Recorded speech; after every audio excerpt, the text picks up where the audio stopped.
السلام علیکم ورحمۃ اللہ وبرکاتہ۔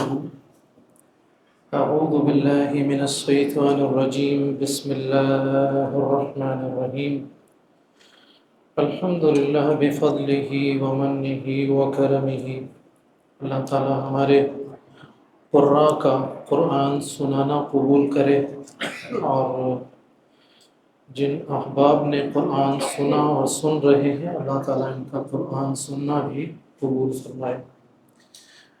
آج ہم سورۃ النساء پر بات کریں گے۔ سورۃ النساء، جس کے تعارف کے حوالے سے کل ہم نے کچھ باتیں کی تھیں کہ سورۃ النساء بنیادی طور پر عورتوں کی صورت ہے، کیونکہ اس میں عورتوں کے مسائل، عورتوں کے حقوق اور ان کی عزت، ان کی تکریم، یا وہ معاشرتی اور سماجی مسائل جن کا تعلق کسی نہ کسی اعتبار سے عورتوں کے ساتھ ہے۔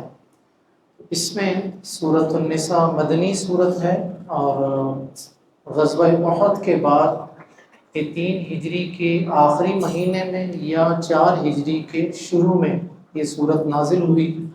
کچھ آیات اس کی 4 ہجری کے بالکل آخر میں، اور کچھ آیات اس کی 6 ہجری کے وسط میں نازل ہوئی ہیں۔ سورۃ النساء کا آغاز اس آیت سے ہوتا ہے جو آیت آپ اپنے خطباء سے، اپنے واعظین سے سنتے ہیں، اور بالخصوص نکاح خواہ جب نکاح پڑھاتا ہے تو جو 3 آیات ہیں پڑھی جاتی ہیں، ان میں سے ایک آیت یہ بھی ہوتی ہے اس میں، یا ایھا الناس اتقوا ربکم الذی خلقکم من نفس واحدہ۔ بنیادی طور پر اگر غور کیا جائے تو یہ جو 3 آیات ہیں نکاح کے موقع پر پڑھی جاتی ہیں، ایک تو ہم سنت کو فالو کر رہے ہوتے ہیں، اور دوسرا ان 3 آیات میں complete codes of married life موجود ہیں۔ ہماری ازدواجی زندگی کیسی ہونی چاہیے، اس حوالے سے مکمل ہدایات، انسٹرکشنز ان آیات میں موجود ہیں۔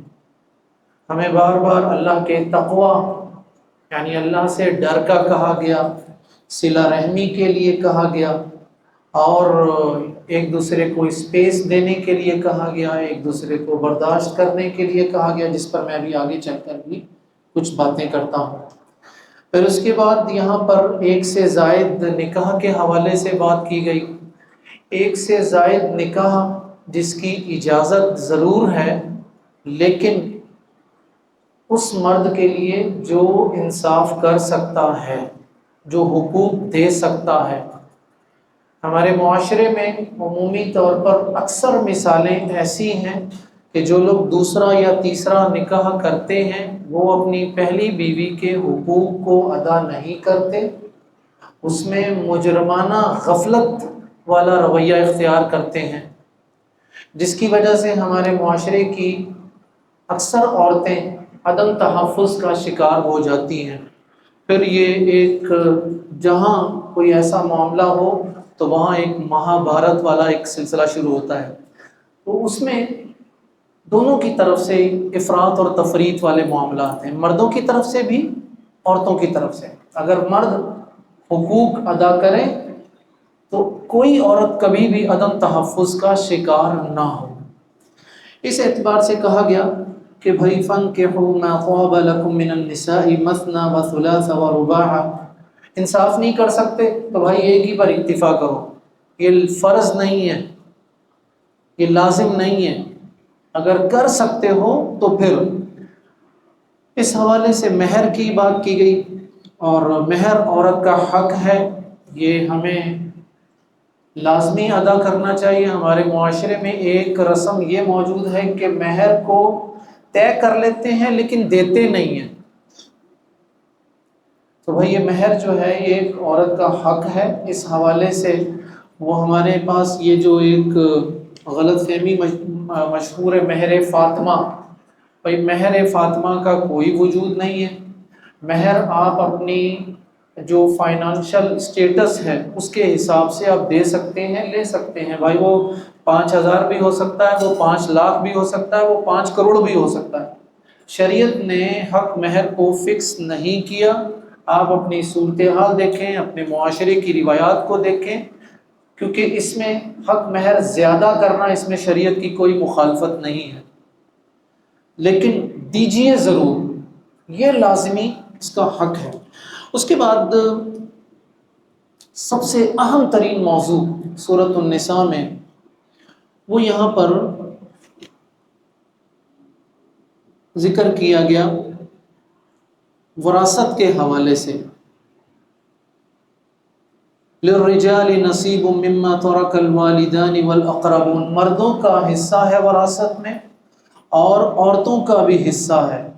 جن لوگوں کا حصہ نہیں ہے ان کے ساتھ کچھ صلہ رحمی کرنی چاہیے۔ یہ بات واضح رہے کہ یہ واحد علم ہے جو کمپلیٹلی قرآن مجید میں موجود ہے۔ یہ ہے آیت نمبر 7 سے لے کر آیت نمبر 14 تک، سورۃ النساء آیت نمبر 7 سے 14 تک۔ یہ چند آیات ہیں، 8 آیات ہیں میرے بھائیو۔ ہم میں سے اگر کوئی اس حوالے سے کوتاہی کر رہا ہے اپنی بہن بیٹی کے حق دینے میں، تو یقین کریں کہ جتنی سنگین وعید قرآن مجید میں اللہ تعالیٰ نے بہنوں بیٹیوں کا حق نہ دینے والوں کے حوالے سے دی ہیں، اتنی سنگین وعید اور ڈراوا کسی اور چیز میں نہیں ملتا۔ اس لیے کہ اس میں ہمارے معاشرے میں مرد حضرات جو ہے نا، وہ ظلم والا رویہ اختیار کرتے ہیں عمومی طور پر۔ ہمیشہ آپ کو مثالیں ملیں گی، بہنیں اور بیٹیاں اپنا حق چھوڑتے ہوئے ملیں گی، معاف کرتے ہوئے ملیں گی۔ کبھی آپ نے ایسا نہیں سنا ہوگا کہ بھائی کسی مرد نے، کسی بھائی نے اپنا حق کسی بہن کے حق میں معاف کیا ہو، کبھی ایسی کوئی مثال نہیں ملے گی، اس لیے کہ وہ مجبور ہوتی ہیں۔ انہیں معلوم ہے کہ اگر ہم اس میں سختی کریں گے، کورٹ جائیں گے، تو ہم سے یہ رشتے ہمارے چھٹ جائیں گے، ہم ان رشتوں سے محروم ہو جائیں گے، تو ان کو ایموشنلی یا سوشلی بلیک میل کیا جاتا ہے۔ میرے قابل احترام سامعین اور سامعات، اگر آپ میں سے، ہم میں سے کوئی ایسا ہے، نہیں ہے تو الحمدللہ، اگر ہے تو بھائی اسے سوچیں اور آپ یہ بات آگے بھی پہنچائیے، انہیں بتائیے۔ سورۃ النساء کی آیت نمبر 7 سے لے کر 14 تک پڑھیے، یہاں پر ایک ایک کا حصہ پورا بتا دیا گیا ہے، بہت آسان الفاظ میں، اس میں کوئی الجھاوے نہیں ہے، کوئی مشکل زبان جو ہے استعمال نہیں کی گئی۔ توبہ کی کچھ باتیں کی گئی، پھر دوبارہ ایک مرتبہ وراثت کی تقسیم میں عورتوں کا ذکر کرنے کے بعد پھر کہا گیا، یہاں پر عورتوں کے حقوق ایک مرتبہ پھر شروع کر دیے گئے ہیں۔ کہا وَعَاشِرُوهُنَّ بِالْمَعْرُوفِ، ان کے ساتھ اچھے طریقے سے رہو۔ اچھا، اس میں سم ٹائم ایسا ہوتا ہے کہ ہمیں ان بیلنسڈ ایٹیٹیوڈ ہمیں ملتا ہے، بعض اوقات جوابی طور پر، بعض اوقات ظلم اور زیادتی کی بنیاد پر مرد کی طرف سے یہ رویہ ملتا ہے، پر اس کی اجازت نہیں ہے، اس کی اجازت بالکل بھی نہیں ہے۔ وَعَاشِرُوهُنَّ بِالْمَعْرُوفِ، کہ بھائی ان کے ساتھ اچھے طریقے سے پیش آؤ۔ اچھے طریقے سے پیش آنے والا معاملہ یہاں پر لفظ ہے بالمعروف۔ یہ معروف کا تعین آپ اپنی فیملی کے حساب سے، اپنے معاشرے کے حساب سے کر سکتے ہیں۔ اس میں مالی طور پر بھی سلوک آ جاتا ہے، یعنی ہمیں کہا گیا کہ بیویوں کے ساتھ معروف طریقے سے معاشرت کرو ان کے ساتھ، تو اس میں ان کے مالی حقوق بھی آ گئے، اس میں ان کے جسمانی حقوق بھی آ گئے، ٹھیک ہے، اور ذہنی حقوق بھی آ گئے۔ لیکن کمی کوتاہی کا ہونا بالکل ممکن ہے، انسان پرفیکشن کے ساتھ نہیں ہوتا، غلطی ہو سکتی ہے، کوئی کمی کوتاہی ہو سکتی ہے، لیکن حتی الامکان کوشش کیجئے کہ اس طریقے کو بہتر طریقے سے انجام دیا جائے۔ یہ جو چوتھے پارے کی آخری آیت جو ہے، یہ آیت نمبر 23، اس میں بتایا گیا کہ کون کون سے رشتے حرام ہیں ہمارے لیے، جن سے ہم نکاح نہیں کر سکتے۔ اچھا، یہ بات ذہن میں رہے کہ جن سے ہم نکاح، عورت نکاح کے اعتبار سے ہمارے لیے 2 اعتبار سے دیکھا جاتا ہے۔ ایک تو وہ عورت جو مطلقاً جس کے ساتھ رشتہ ہمارا یعنی نکاح حرام ہے، ماں حرام ہے، بہن حرام ہے، بیٹی حرام ہے، ٹھیک ہے۔ اچھا اسی طرح ماں کے ساتھ اوپر نانی آ جائے، دادی آ جائے، چچی پھپھو ہے، خالہ ہے، یہ وہ رشتے ہیں جو ہمارے لیے بالکل ابدی حرمت میں آتے ہیں۔ کچھ رشتے ایسے ہیں کہ جہاں کوئی عارضی رکاوٹ موجود ہے، ایک خاتون ہے، اس کی بہن سے میں نے نکاح کیا ہوا ہے، میں اس کی بہن سے نکاح نہیں کر سکتا جب تک اس کی بہن موجود ہے، ٹھیک ہے۔ اس کی خالہ سے بھی نکاح نہیں کر سکتے ہم۔ تو اس طرح کچھ یہ عارضی طور پر بھی کچھ رکاوٹیں موجود ہیں، تو ان کا تعارف آپ کو اس آیت میں ملے گا، آیت نمبر 23 میں۔ اس کے بعد نکاح کے حوالے سے بتا دیا نکاح کے آداب کیا ہیں، کہ نکاح کے آداب میں یہ ہو کہ دونوں کی طرف سے طلب ہونی چاہیے، ٹھیک ہے، یعنی دونوں کی رضامندی چاہیے، مرد اور عورت دونوں کی۔ اچھا مرد اور عورت کی رضامندی کے حوالے سے بھی کچھ ہمارے لیے پروٹوکول بنا دیا گیا ہے۔ اگر کوئی کنواری لڑکی ہے تو اس کے لیے اپنے جو ولی کے لیے لازمی ہے، جو بیوہ ہے اس کے لیے بھی ولی لازم ہے، لیکن بیوہ کو کچھ اختیار دیا گیا ہے اپنی رائے کے اظہار میں۔ اس کے علاوہ یہ کہہ دیا گیا کہ اس میں مہر ہونا لازمی ہے، اس میں نیت جو ہے یہ نیت نہ ہو کہ میں نکاح کروں گا کچھ عرصے بعد چھوڑ دوں گا، تو یہ زنا کاری کے زمرے میں آ جاتی ہے۔ ایک حدیث میں بھی آتا ہے، اگر اس حدیث پہ کچھ کلام بھی کیا گیا اس کی سند پر، لیکن مفہوم جو ہے اس کا دیگر احادیث سے اس کی تائید ہوتی ہے کہ اگر کسی نے طلاق دینے کی نیت سے کسی کے ساتھ نکاح کیا تو یہ زنا اس کو کہا جا سکتا ہے، ٹھیک ہے۔ اس کے بعد یہاں پر ہمیں ایک رمضان کی مناسبت سے ایک بڑی خوبصورت بات بتائی گئی، ان تجتنبوا کبائر ما تنہون عنہ نکفر عنکم سیئاتکم، اگر بڑے گناہوں سے بچو گے تو چھوٹے چھوٹے گناہ اللہ کہتا میں خود معاف کر دوں گا۔ بڑے گناہ کون سے ہیں؟ شرک، چوری، زنا، قتل، یہ بڑے بڑے گناہ ہیں، ان سے بچو۔ چھوٹے چھوٹے گناہ اللہ کہتا ہے کہ میں اس کو انشاءاللہ العزیز معاف کر دوں گا، لیکن شرط یہ کہ چھوٹے گناہوں پر تسلسل نہ لیا جائے۔ اگر چھوٹا گناہ بھی تسلسل کے ساتھ آ رہا ہے تو وہ بعض اوقات وہ بھی کبائر میں شمار ہو سکتا ہے۔ اس کے بعد سب سے جو ایک اس سورۃ النساء کا ایک بڑا اہم ٹاپک جس میں ذکر کیا، جس میں میں اور آپ ہم مرد حضرات جو ہے نا بڑی غلط فہمی کا شکار ہیں، تو میں چاہوں گا کہ آج سب سے پہلے تو میں میرے سامنے جو مرد حضرات بیٹھے ہیں نا، اگر کسی کے ذہن میں ایسی کوئی غلطی ہے تو بھائی وہ کلیئر کریں۔ یہ آیت ہے الرجال قوامون علی النساء۔ کچھ آیتوں کے نا ترجمے ہم مردوں کو بہت یاد ہوتے ہیں، تو یہ کیا مطلب کرتے ہیں کہ قوام کا ترجمہ کیا کرتے ہیں ہم نے ترجمہ کیا ہوا ہے کہ مرد عورتوں پر حاکم ہیں۔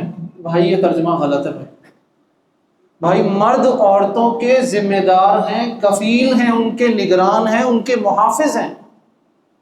الرجال قوامون علی النساء، مرد عورتوں کے محافظ ہیں، نگران ہیں، ان کے کفیل ہیں، ان کے حوالے سے رسپانسبل ہیں، حاکم نہیں ہیں ان پر۔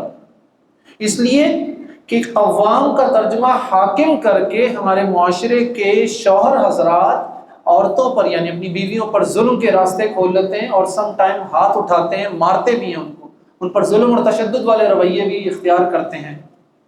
ان کو روک دیا جاتا ہے کہ تم اپنے بہن بھائیوں سے نہیں ملو گی، ایسے رویے بھی اختیار کیے جاتے ہیں۔ بس اوقات ان کو جیب خرچ دینے کی طرف سے ایسے ظالمانہ رویے اختیار کیے جاتے ہیں، چونکہ وہ کہتا ہے میں حاکم ہوں، قوام ہوں، میرا حق ہے، میرا رائٹ ہے۔ بھائی ایسا نہیں ہے، ترازو کے دو پلڑے ہیں، کوئی ایک بھی اگر زیادہ جھک جائے گا تو دوسرا پورا اوپر اٹھ جائے گا، ٹھیک ہے۔ کہن لباس لکم وانتم لباس لہن، دونوں ایک دوسرے کا لباس ہیں۔ ایسا نہیں ہے کہ صرف یہ کہا گیا کہ بیویاں اپنے مردوں کی لباس ہے، نہیں، مردوں کو بھی کہا گیا تم بھی اپنی بیوی کے لیے لباس کی مانند۔ تو جو کام لباس کا ہوتا ہے وہی کام یہ دونوں ایک دوسرے کے ساتھ کرتے ہیں۔ کہا بھائی اللہ تعالیٰ نے مرد کو جو فضیلت دی ہے، وہ فضیلت کچھ اس کی ذمہ داریوں کی بنیاد پر، کچھ معاملات ایسے جہاں عورت کو فضیلت دی گئی اور کچھ جگہ ایسی جہاں مرد کو فضیلت دی گئی۔ گھر کی چار دیواری کے اندر عورت کی فضیلت ہے، گھر سے باہر مرد کی فضیلت ہے۔ مرد جب گھر کے اندر بلا وجہ کی مداخلت کرتا ہے جو عورت کی ڈومین ہوتی ہے تو وہاں پرابلمز کریٹ ہوتے ہیں. عورت جب گھر سے باہر نکل کر مرد کے ڈومین میں آتی ہے تو پرابلم ہوتی ہے. اسی لیے کہا گیا سورۃ الاحزاب میں اللہ تعالیٰ نے کہا وَقَرْنَ فِي بُيُوتِكُنَّ، عورتوں تم لوگ اپنے گھروں میں ٹکی رہو. نماز جیسی عظیم ترین عبادت کا کہا گیا تم گھر میں پڑھو، مسجد میں آ کے تمہیں پڑھنے کی ضرورت نہیں. اگر کوئی آنا چاہتی ہے تو کہا اس کے جو ذمہ دار مرد ہے، کہا اگر وہ آنا چاہتی ہے حجاب کے ساتھ، کوئی پریشانی نہیں ہے، کوئی پرابلم نہیں ہے، تحفظ ہے، تو اس کو مسجد میں آنے سے روکو نہیں. تو بھائی یہاں پر یہ کہہ دیا گیا اس اعتبار سے. اس میں اگلی بات جو کہا گیا کہ بھائی اگر میاں اور بیوی میں اختلاف ہو جائے، لڑائی ہو جائے، ہو جاتی ہے بعض اوقات، کلیشز نارمل ہوتے ہیں. آج کیا پکے گا، ٹھیک ہے میں نے اپنی امی کے پاس جانا ہے، یہاں سے اختلافات شروع ہوتے ہیں جی. ٹھیک ہے جی، چھوٹے چھوٹے ایشوز ہوتے ہیں، پھر یہ چھوٹے چھوٹے ایشوز جو ہے نا یہ بھرنا شروع ہو جاتے ہیں. پھر وہ سرائی میں بڑھتے بڑھتے بڑھتے بڑھتے پوری سرائی بھر جاتی ہے. پھر کوئی ایک وقت ایسا آتا ہے کہ وہ چھوٹی سی بات بھی نا وہ بالکل ایٹم بم کی طرح مطلب نکلتی ہے. ایسے معاملات کلیش ہو جانا فطری بات ہے. قرآن نے جو پروٹوکول دیا وہ یہ دیا ہے کہ بھائی الرجال قوامون علی النساء، جب مرد ذمہ دار ہے تو بھائی ذمہ داری بھی اس کی بنتی ہے معاملات کو سنبھالنے کی. ٹھیک ہے، کہا فَعِذُوهُنَّ، اگر تمہاری بیوی نافرمان ہے، تمہاری بات نہیں مانتی، شریعت نے جو پابندیاں اس پر لگائی ہوئی ہیں اپنے شوہر کی عزت تکریم کے حوالے سے، وہ پابندیاں نہیں فالو کر رہی، محض کسی عورت کا اپنے شوہر کے ساتھ کسی معاملے پر اختلاف رائے، یہ نافرمانی نہیں کہلاتی بھائی، اس کو نافرمانی نہیں کہتے. نافرمانی شریعت نے جو ایک حدود مقرر کی ہوئی اس کو وہ کراس کرتی ہے. مطلب شوہر اپنی بیوی سے کہتا ہے کہ تم گھر سے باہر نہیں جاؤ گی بغیر حجاب کے، وہ کہتی میں جاؤں گی بغیر حجاب کے، بعد مجھے حجاب اچھا نہیں لگتا، یہ نافرمانی ہے. کوئی سال پہلے نا ہماری یونیورسٹی میں ایک ساتھی میرے پاس آئے تھے، کہنے لگے شاہ صاحب وہ نا میں دوسرا نکاح کرنا چاہ رہا ہوں تو میری بیوی جو ہے نا مجھے روک رہی ہے، تو یہ تو نافرمانی ہے. تو میں نے کہا بھائی تفصیل بتاؤ. جب تفصیل ساری لے لی میں نے، تو میں نے کہا یار ایسا کریں اگر آپ مائنڈ نہ کریں تو اپنی وائف سے میری بات کروا دیجیے. کہنے پروفیسر صاحب یہ کون سا مسئلہ ہے؟ میری ان سے بات ہو گئی. میں نے جب خاتون سے ساری باتیں سنی تو خاتون نے اتنی ساری شکایات کے وہ ڈھول کھول دی پورے. تو پھر میں نے وہ شکایات لے کے ان سے جب بات کی تو کہنے لگے جی ہاں اس میں بہت ساری باتیں صحیح ہیں. تو میں نے کہا بھائی یہ نافرمانی نہیں ہے اس عورت کی. آپ اگر اس پہلی بیوی کے حقوق پورے نہیں کر رہے تو دوسری کی طرف کیوں آ رہے ہو؟ دوسری کو بھی ایسے ہی تنگ کرو گے. تو بھائی نافرمانی کا تعین جو ہے نا وہ شریعت کی روشنی میں کیا جائے گا، مرد کی خواہش یا عورت کی خواہش پر نہیں ہے. یہ کہا فَعِذُوهُنَّ، نصیحت کرو. پھر کہا وَاهْجُرُوهُنَّ فِي الْمَضَاجِعِ، اگر عورت سمجھانے سے نہیں سمجھتی تو بھائی پھر آپ اس سے سوشل ڈسٹینس لے لو، اس کو اگنور کرو، نظر انداز کرو اس کو. ہو سکتا ہے اس کو احساس ہو جائے کہ میں کیا غلطی کر رہی ہوں. اس میں بہت سارے طریقے، آپ کمرہ بھی چینج کر سکتے ہیں، سیم کمرے میں آپ الگ ہو سکتے ہیں، سب کچھ کیا جا سکتا ہے. مقصد نفرت کرنا نہیں ہے، مقصد اس کو اگنور کرنا ہے. سائیکولوجیکلی ٹریٹمنٹ ہے یہ کہ آپ اس کو اگنور کیجئے تاکہ اس کو احساس ہو کہ مجھ سے غلطی ہوئی ہے. پھر کہا وَاضْرِبُوهُنَّ، ہاں بھئی آپ مار سکتے ہو. تو ہم نے کیا کیا، ہمارے معاشرے کے مردوں نے، ہم نے سیدھی چھلانگ کہاں لگائی حضرت صاحب، کہاں لگا دی ہم نے؟ سیدھی مار پر چھلانگ لگا دی. بھائی مار کی اجازت نہیں ہے، ایک حل بتایا گیا ہے اور یہ کوئی ضروری نہیں ہے کہ آپ ماریں. ہمارا دین وہ دین ہے جو جانوروں کے ساتھ بھی حسن سلوک کی ہدایات دیتا ہے. تو مجھے بتائیں کہ عورت پر ہاتھ اٹھانے کی کیسے اجازت دی جائے گی؟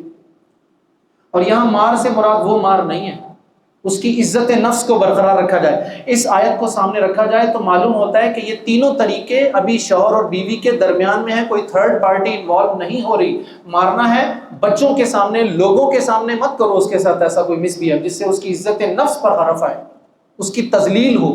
اب بیڈ روم کے اندر کریں یہ سارے کام. جب یہ معاملہ ہو گیا پھر بھی حل نہیں نکلتا، کہا بھی عورت سے ایک سمجھدار آدمی عورت کی طرف سے، ایک سمجھدار آدمی مرد کی طرف سے آئیں تو یہ معاملہ جو ہے نا یہ حل ہو جائے گا انشاءاللہ. نہیں ہوتا، اگر وہ ساتھ رہنا چاہتے ہیں تو کچھ عورت پیچھے ہٹے گی، کچھ مرد پیچھے ہٹے گا. اختلافی معاملات میں ایسا ہی ہوتا ہے. ایسا نہیں ہوتا کہ ایک فریق کلی طور پر پیچھے ہٹ جائے، سرنڈر کر دے، ایسا کبھی بھی نہیں ہوتا. میں آپ کو ایک صاف بات بتا دوں کہ ون سائیڈڈ سرنڈر کبھی بھی یہ مسئلہ پھر دوبارہ اٹھے گا. اگر ایک فریق یک طرفہ طور پہ پیچھے ہٹتا ہے تو یہ سال 6 مہینے بعد پھر وہ معاملہ اٹھے گا جس بیس پر پہلے اختلاف ہوا تھا ان کا. یہ لائف ٹائم ایشو ہے. تو کچھ عورت پیچھے ہٹے، کچھ مرد پیچھے ہٹے، معاملات کی طرف الحمدللہ بہتری آ جاتی ہے. اس کے بعد اس میں ایک آیت ہے عبداللہ بن مسعود کے حوالے سے کہ اللہ کے نبی نے آپ سے کہا تھا، صحیح بخاری کی حدیث ہے کہ جی آپ مجھے قرآن مجید سنائیے. تو کہنے لگے کہ اللہ کے رسول قرآن آپ پر نازل ہوا ہے اور میں آپ کو سناؤں؟ کہا ہاں. تو اللہ کے وہ سیدنا عبداللہ بن مسعود نے قرآن سنانا شروع کیا. یہی سورۃ النساء کی تلاوت کر رہے تھے. کرتے کرتے کرتے جب اس آیت پر پہنچے نا، فَكَيْفَ إِذَا جِئْنَا مِنْ كُلِّ أُمَّةٍ بِشَهِيدٍ وَجِئْنَا بِكَ عَلَى هَؤُلَاءِ شَهِيدًا. تو اللہ کے رسول صلی اللہ علیہ وسلم نے کہا عبداللہ بس کرو. تو عبداللہ بن مسعود کہتے ہیں جب میں نے نگاہیں اٹھا کر دیکھی تو اللہ کے نبی رو رہے تھے اس وقت. اس آیت میں کچھ ایسی بات ہے تو جس نے اللہ کے نبی کو رونے پر مجبور کر دیا تھا. بہرحال اس کی تشریحات جو ہیں وہ آپ کو کتب حدیث میں مل جائیں گی. طہارت کا ذکر ہے، تیمم کا ذکر ہے، یہود کا جو تورات میں تحریف ہے اس کا ذکر ہے. اور یہ ایک آیت ہے جو آپ لوگوں نے سنی ہوگی، ان اللہ لا یغفر ان یشرک بہ ان اللہ لا یغفر ان یشرک بہ ویغفر ما دون ذلک لمن یشاء. شرک معاف نہیں ہوگا، شرک کے علاوہ تمام جرائم اللہ تعالیٰ کی مشیت کے تحت ہیں، وہ چاہے معاف کر دے اور چاہے وہ عذاب دے. اس کے بعد اس میں اختلافی معاملات ہیں. ہمارے دنیاوی طور پر کچھ قوانین کے پس منظر میں کہا گیا ایمان والو اللہ کی اطاعت کرو، اللہ کے رسول کی اطاعت کرو، اور ان دونوں کی اطاعت کے پس منظر تابع رہتے ہوئے اپنے حکمرانوں کی بات کو مانو. یہ جو حکمرانوں کی بات ماننا اور ان کی فرمانبرداری، یہ ہمارا ایک شرعی اصول بھی ہے.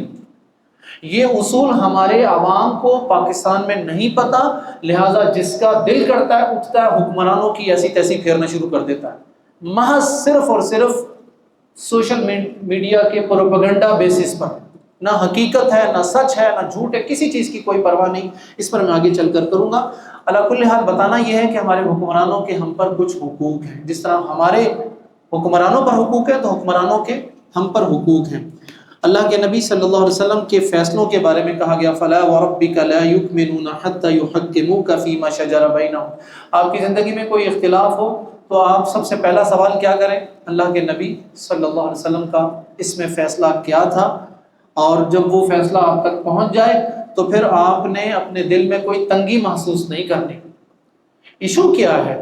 معاملہ یہ ہے کہ ہم دین کی بات وہاں مانتے ہیں جہاں ہماری پسند کے مطابق ہو کوئی حکم. جو دین کا حکم ہماری پسند کے مطابق نہیں ہے وہاں ہم دین کے حکم کو نہیں مانتے. وہاں ہمارے پاس تعویلات ہوتی ہیں، ہمارے پاس اپنی سوچیں ہوتی ہیں، معاشرے کی مثالیں ہوتی ہیں، فلاں نے یہ کیا، فلاں نے یہ کیا، آپ نے یہ کیا، میں نے یہ کیا، اس نے یہ کیا، یہ ساری باتیں ہوتی ہیں. تو بہرحال یہاں پر ہمارے پاس یہ ایک اصول دے دیا گیا کہ اللہ کے نبی کا جب کوئی فیصلہ آ جائے تو اس کو تسلیم کرو، دل میں کوئی تنگی نہیں ہو، خوشی سے اس کو مانو. اور اس کے بعد یہاں پر سورۃ الفاتحہ میں ایک آیت ہم نے پڑھی تھی سب سے پہلے، صراط الذین انعمت علیہم. کیا ترجمہ ہے جی اس کا؟ راستہ ان لوگوں کا جن پر تو نے انعام کیا. اس وقت میں نے یہ آیت چھوڑ دی تھی، اس کی میں نے وضاحت نہیں کی تھی. تو سورۃ النساء کی آیت نمبر 69 میں بتایا گیا کہ وہ کون لوگ ہیں. کہا کہ بھائی جو اللہ کی اطاعت کرتا ہے، رسول کی اطاعت کرتا ہے، تو ایسے شخص کو کن لوگوں کی صحبت ملے گی قیامت کے دن؟ کہا انعم اللہ علیہم من النبیین، انبیاء کے ساتھ رہے گا وہ جنت میں، والصدیقین سچے لوگوں کے ساتھ رہے گا، والشہداء اور شہداء کے ساتھ رہے گا، والصالحین نیک لوگوں کے ساتھ. تو کن لوگوں پر اللہ تعالیٰ نے انعام کیا؟ 4 لوگوں پر، انبیاء، صدیقین، شہداء اور صالحین. یہ ایک اصول ہے قرآن کی تفسیر قرآن سے کرنے کا. تو جب آپ سورۃ الفاتحہ کو پڑھیں تو سورۃ الفاتحہ کے یہاں پر سائڈ میں لکھ دیجئے کہ سورۃ النساء آیت نمبر 69، اور یہاں پر لکھ دیجئے سورۃ الفاتحہ آیت نمبر 6. اس کو کہتے ہیں کراس ریفرنس. قرآن فہمی کے لیے جب آپ ترجمے سے قرآن پڑھیں گے، قرآن میں چونکہ واقعات ریپیٹ ہوتے ہیں بار بار، تو آپ کو سمجھنے میں آسانی ہوگی۔ ایک جگہ ایک بات کہی گئی ہے، دوسری جگہ پر اس بات کی مزید وضاحت کر دی ہے۔ تو یہ ہمارے پاس تفسیر قرآن کے ساتھ ہے۔ اس کے بعد اس میں ایک آخری جو چیز ہے وہ میں آپ کے ساتھ بات کر کے اور پھر میں انشاءاللہ العزیز اپنی گفتگو ختم کروں گا۔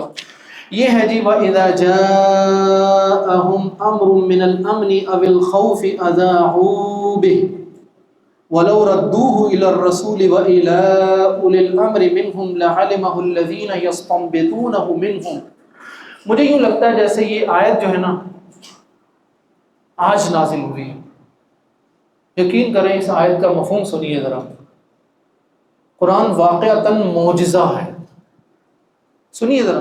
کہا اور جب کوئی بات آئے تمہارے پاس امن کے اعتبار سے یا خوف کی، یعنی تمہارے کانوں تک کوئی خبر پہنچتی ہے، ہماری بات نہیں کی جا رہی، آیات کا سیاق و سباق منافقین کے حوالے سے کیا جا رہا ہے کہ منافقین کرتے کیا ہیں، جیسے ان کے پاس کوئی خبر پہنچتی ہے امن کی، سلامتی کی، خوف کی، برے حالات کی، جو بھی، یہ کرتے کیا ہیں، اذاعوا بہ، اس کو کیا کرتے ہیں، مشہور کر دیتے ہیں، پروپیگنڈا بیسس پر وائرل کر دیتے ہیں اس کو۔ مجھے بتائیے ہماری پچھلے تقریباً کوئی 15-20 سال کی جو پالیٹکس ہے اس میں سوشل میڈیا کیا کر رہا ہے ہمارے لیے، ایسا ہی ہو رہا ہے۔ مرزا جیلمی نام کا جو ایک کو اللہ تعالیٰ اس کو ہدایت دے، وہ جو خرافاتی باتیں کرتا ہے وہ کیا کرتا ہے، ایک ویڈیو بناتا ہے اس کو وائرل کر دیتا ہے، 10,000 دے گا، 10,000 دے کر وائرل کر دے گا، وہ چیز 1,00,000 لوگوں تک پہنچ جائے گی۔ تو سوشل میڈیا لوگوں کے ذہن بناتا ہے۔ ہمارے جو نوجوان ہیں جو 2000 کے بعد پیدا ہوئے ہیں، ان کے دماغ جو ہے، ان کی سوچیں، ان کی اپروچ، مذہبی، سیاسی، معاشرتی، ساری اپروچز سوشل میڈیا نے بنائی ان کی۔ یہ منافقین کا طرز عمل ہے۔ اللہ کے نبی کا فرمان ہے کفا بالمرء کذبا، کسی شخص کے لیے جھوٹا ہونے کے لیے کافی ہے ان یحدث بکل ما سمع، ہر وہ بات جو اس کے کان تک پہنچتی ہے وہ آگے نشر کر دیتا ہے بغیر کنفرم کیے۔ قرآن کا تو حکم ہے ان جاءکم فاسق بنبأ فتبین، تمہارے کان تک کوئی خبر پہنچتی ہے اس کو ویریفائی کرو پھر اس کو آگے پہنچاؤ۔ کہا وَلَوْ رَدُّوهُ إِلَى الرَّسُولِ، اب ہمیں اصول بتا دیا گیا، کہا کہ جو خبر تمہارے کان تک پہنچ رہی ہے اگر وہ خبر تمہارے دین سے ریلیٹڈ ہے، تمہاری نماز، روزہ، حج، زکوٰۃ، یعنی دینی مسائل سے ہے، تو اس کو کہاں سے ویریفائی کرو گے، الی الرسول۔ کون ویریفیکیشن اتھارٹی کون ہے، اللہ کے نبی صلی اللہ علیہ وسلم is a final version in over then, ایسا ہی ہے۔ تو بھائی دین کی کوئی خبر ہو، کوئی فقہی حکم ہو، آپ کے ذہن میں فوراً سوال یہ آنا چاہیے اللہ کے نبی نے کیا کہا، بس۔ وَإِلَىٰ أُولِي الْأَمْرِ مِنْهُمْ، اور اگر وہ خبر دنیاوی معاملات سے تعلق رکھتی ہے تو کنسرن اتھارٹیز کی طرف جائیے۔ کنسرن اتھارٹیز، ابھی ایک صبح آج سحری کے ٹائم پر میں جب سحری کر رہا تھا ایک بڑا زوردار دھماکہ ہوا، شاید آپ لوگوں نے بھی آواز سنی، پتہ نہیں کس چیز کا دھماکہ تھا، بعد میں پتہ چلا جی وہ حیدری سائٹ پر کوئی ایسا معاملہ ہوا۔ اب مجھے پوری صورتحال کا پتہ نہیں ہے، کسی نے مجھے میسج کیا کہ جی وہ وہاں پر گلستان جوہر میں دھماکہ ہوا، میں نے اس خبر کو 10 جگہ وائرل کر دیا، میں نے اس کو ویریفائی نہیں کیا، میں کہاں سے ویریفائی کروں گا، کنسرن اتھارٹیز ہیں یا نہیں ہیں، بھائی وہاں سے ویریفائی کریں۔ یقین کیجئے میں پوری ذمہ داری کے ساتھ بتا رہا ہوں، اسی پر میں اپنی بات ختم کروں گا، واللہ العظیم وَمَن يَعْمَلْ مِثْقَالَ ذَرَّةٍ خَيْرًا يَرَهُ وَمَن يَعْمَلْ مِثْقَالَ ذَرَّةٍ شَرًّا يَرَهُ۔ آپ کا ایوری سنگل کلک آپ رسپانسبل ہیں، جواب دہ ہیں اس کے لیے۔ اپنے موبائل اسکرین پر ایک لائک کریں، ایک شیئر کریں، آپ کو ایک رائی برابر دانے کا بھی جو آپ کا عمل ہے نا اس کا بھی آپ کو حساب دینا ہے۔ یہ قرآن کی آیت ہے فَمَن يَعْمَلْ مِثْقَالَ ذَرَّةٍ خَيْرًا يَرَهُ وَمَن يَعْمَلْ مِثْقَالَ ذَرَّةٍ شَرًّا يَرَهُ۔ ہم بغیر سوچے سمجھے، بغیر کنفرم کیے خبریں جو ہے دھڑا دھڑ آگے نشر کر دیتے ہیں۔ اجتناب کیجئے میرے بھائیو اس سے۔ اللہ تعالیٰ مجھے اور آپ کو اس بات کی توفیق عطا فرمائے کہ ہم اس خامی سے بچ سکیں۔ اور آج جو ہم نے ایک لرننگ لیسن لینا ہے، وہ کون سا لرننگ لیسن لینا ہے؟ آج دعا نہیں ہے، دعائیں وہ 5 ہی ہیں۔ لرننگ لیسن یہ ہے کہ بھائی آپ کے کانوں تک جو خبر پہنچے بھائی آپ اس کو پہلے ویریفائی کرو اور پھر اس کو آگے پہنچاؤ. ویریفائی، مجھے آج بھی یاد ہے ہمارے شیخ رحمہ اللہ فوت ہو گئے، کہتے تھے جو خبر تمہارے کانوں تک پہنچی اس کو ویریفائی کرو. اس آیت کی تفسیر میں نے ان سے پڑھی، کہتے ہیں کہ جب کوئی خبر تمہارے کانوں تک پہنچے اس کو ویریفائی کرو، اگر وہ ویریفائی ہو جائے تو پھر یہ دیکھو کہ اس خبر کو آگے پہنچانے میں فائدہ ہے یا نقصان ہے. اگر فائدہ ہے تو پھر اس کو نشر کرو، اگر فائدہ نہیں ہے تو ویریفائڈ خبر بھی، نیوز بھی آپ نے آگے شیئر نہیں کرنی. اللہ تعالی ہمارا حامی و ناصر ہو. جزاکم اللہ خیر. السلام علیکم ورحمۃ اللہ وبرکاتہ.